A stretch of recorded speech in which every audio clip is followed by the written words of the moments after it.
I can do a cool little trick with a pin, and what I do is I balance a pin between two of my fingers and my thumb, and then I move one of my fingers so that the pin flies around my thumb, and then I catch it between my pointer finger and my thumb. And as I describe that, that probably doesn't make a lot of sense. You have to actually see me do it for you to understand what I'm talking about, unless maybe you've seen other people do that before and you knew what I was talking about. And even as I show you or as I demonstrate it, it probably doesn't make a lot of sense unless I really do it in slow motion. And I'll show you, I trap the pin between my thumb and these two fingers. And then I'm going to move this finger. And when I move that finger, it's going to make the pin fly around my thumb. And then I'm going to catch it between my thumb and my pointer finger. And so as I demonstrate or as I show you, then it makes sense. So I want you to think about love. When someone says, I love you, we don't necessarily believe them just based upon their words. We want to be shown that love, or we want to be demonstrated that love. And we look at the way they treat us, the things that they say. We look at maybe promises that they've kept, promises that they've broken, ways that they serve us, just how they treat us when we're not doing well. It's just all kinds of different things.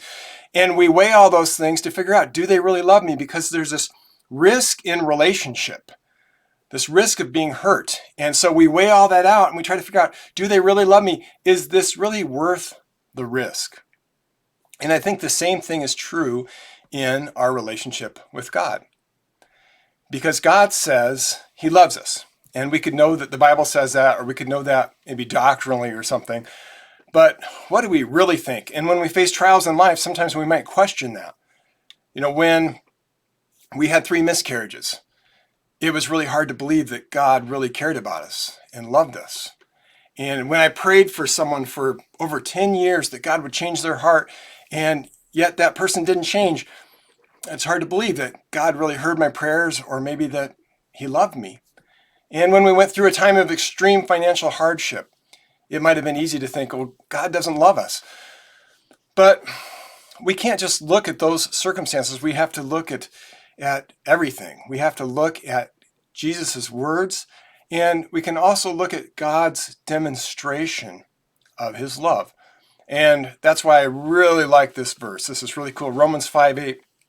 And it says, God shows his love for us in that while we were still sinners, Christ died for us. God shows his love, or God demonstrates his love. So the demonstration of his love isn't that everything goes my way and that I don't have any trials, but the demonstration of his love is that Jesus went to the cross for me. That God didn't make me pay for my own sins, but he allowed his much loved son to take my sins and pay for them on the cross. And so for me, when I think about love, it's like love has to be demonstrated. Love from God has to be demonstrated. And God demonstrated it through sending Jesus to go to the cross in my place. And for me, that's enough. I can look at that and say, wow, God really loves me. And that allows me to enter into a relationship with him, knowing that this relationship is worth the risk.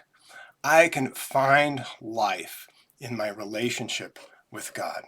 And so I think that's really, really cool.